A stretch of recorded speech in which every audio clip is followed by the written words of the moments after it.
اب ہم بات کریں گے سر سید احمد خان کی تعلیمی خدمات کے بارے میں۔ سر سید احمد خان 1817 میں پیدا ہوئے اور 1898 میں وفات پائی۔ ان کی اہم تعلیمی خدمات میں سب سے پہلے انہوں نے مراد آباد کا گلشن اسکول بنایا جو کہ 1859 میں، اس کے بعد غازی پور میں وکٹوریہ اسکول جو کہ 1863 میں بنایا گیا۔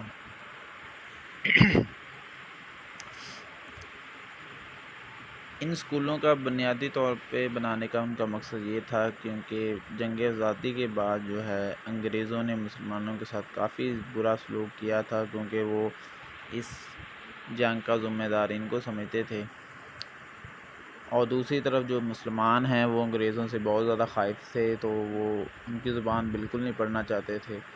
سر سید احمد نے یہ کہا کہ اگر ہم ان کا مقابلہ کرنا چاہتے ہیں تو ہمیں ان کی زبان سیکھنا ہوگی، اس لیے یہ اسکول قائم کیے گئے۔ اس کے علاوہ 1864 میں سائنٹیفک سوسائٹی قائم کی گئی جو کہ انگریزی کتابوں کا اردو میں ترجمہ کرتی تھی۔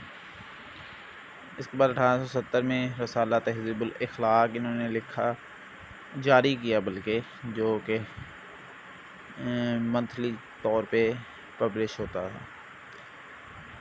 اس میں 1875 میں انہوں نے علی گڑھ میں ایم اے او محمڈن اینگلو اورینٹل اسکول پہلے بنا، پھر 2 سال بعد 1877 میں کالج، اور 1920 میں اس کو یونیورسٹی بنایا گیا۔ 1886 میں انہوں نے محمڈن ایجوکیشنل کانفرنس کے نام سے ایک ادارے کی بنیاد رکھی جو کہ مسلمانوں کے اکٹھے ہونے کے لیے ایک پلیٹ فارم بنایا گیا تھا، چونکہ کانگریس جو ہے وہ بنائی تو سارے طبقوں کے لیے گئی تھی، مگر اس پر بنیادی طور پہ ہندوؤں کا قبضہ تھا۔ انڈین نیشنل کانگریس جو ہے وہ 1885 دسمبر میں بنائی گئی تھی، اور اے او ہیوم جو ہیں یہ بیسیکلی انہیں کا آئیڈیا تھا، اور پہلے سیکرٹری وہ بنے تھے، اور جو بینرجی ہیں وہ پہلے صدر بنے تھے۔ اس کے بعد تقسیم بنگال، تو انتظامی طور پہ جو ہے بنگال ایک بہت بڑا صوبہ تھا۔ مغربی اور مشرقی بنگال میں اس کو تقسیم کر دیا گیا تاکہ اس کو جو ہے اچھی طرح سے اس کا انتظام چلایا جا سکے۔ اس وقت مشرقی بنگال میں مسلمانوں کی تعداد زیادہ تھی، اس وجہ سے وہ پرسکون زندگی گزارنے لگے، تو اس وجہ سے یہ بات جو ہے ہندوؤں کو بالکل نہیں پسند آئی۔ تو لارڈ کرزن جو اس وقت کے وائس رائے تھے جنہوں نے یہ کام کیا تھا، ان کے خلاف انہوں نے کافی زیادہ احتجاج شروع کر دیا اور سودیشی تحریک شروع کی۔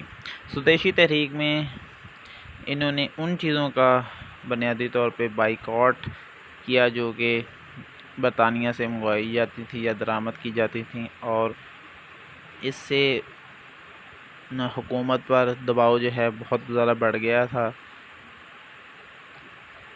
تو 1911 میں 12 دسمبر تاریخ تھی جب جارج پنجم آئے جو کہ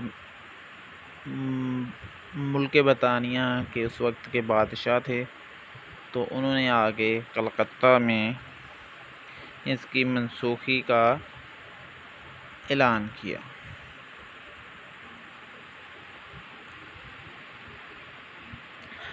اس کے بعد شملہ وفد جو ہے 1906 میں یہ سر سلطان محمد آغا خان کی قیادت میں 35 لوگ جو ہیں وہ وہاں اس وقت وائس رائے لارڈ منٹو سے ملے تھے۔ شملہ وفد لے جانے کا بنیادی طور پہ مقصد یہ تھا کہ برطانیہ گورنمنٹ نے یہ اعلان کیا تھا کہ 1909 میں وہ نیا آئین بنائیں گے جس میں اصلاحات نافذ کی جائیں گی، تو مسلمانوں کا پوائنٹ آف ویو بیان کرنے کے لیے جو ہے وہ شملہ وفد جو ہے وہ گیا تھا وائس رائے سے ملنے، لارڈ منٹو سے۔ لارڈ منٹو نے ان کی بات کو بڑے غور سے سنا اور ان کی اچھی آؤ بھگت کی، تو پھر اس بات پہ انہوں نے سوچا مسلمانوں نے کہ ہمیں ایک باقاعدہ تنظیم بنانا چاہیے جو کہ ہمارے مسائل اور ہماری تجاویز جو ہے وہ برطانیہ گورنمنٹ تک پہنچائے۔ تو آل انڈیا مسلم لیگ کا جو قیام تھا وہ 1906 میں 30 دسمبر 1906 کو ہوا تھا۔ اس کا پس منظر کچھ یوں ہے، آریہ سماج جو تحریک تھی، تنظیم ایک تھی ہندوؤں کی جو کہ مسلمانوں کے بہت زیادہ خلاف تھی، اور سودیشی تحریک سے بھی مسلمانوں کو بہت زیادہ اس بات کا پتہ چل گیا تھا کہ ہندو جو ہیں مسلمانوں کے خلاف ہیں، اور تقسیم بنگال کی جتنی انہوں نے مخالفت کی تھی اس سے بھی ان کو کافی زیادہ آئیڈیا ہو گیا۔ اس وجہ سے انہوں نے اپنے ایک الگ جماعت بنانے کے لیے سوچا، تو ڈھاکہ کے مقام پر یہ اکٹھے ہوئے تھے محمدن ایجوکیشنل کانفرنس کے اجلاس میں۔ تو اس کا مرکزی دفتر جو ہے علی گڑھ میں قائم کیا گیا تھا، اور سر آغا خان کو اس کا پہلا صدر بنایا گیا تھا، اور اس کا آئین جو ہے وہ 2007 میں مولانا محمد علی جوہر نے کمپلیٹ کیا، جس کو ہم گرین بک بھی کہتے ہیں۔ اس کے بعد منٹو مارلے اصلاحات جو ہیں وہ 1909 میں نافذ کی گئیں۔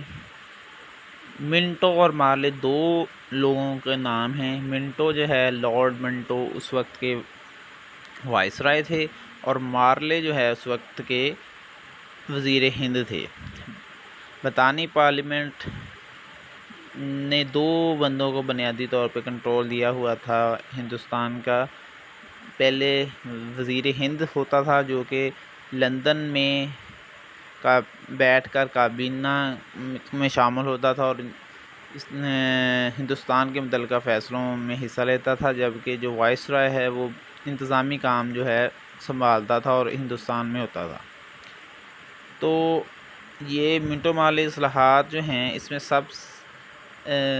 یہ ایک قسم کی تیسری اصلاحات ہیں، یا تیسری دفعہ جو ہے ہم کہہ سکتے ہیں کہ آئینی ترامیم کی گئیں۔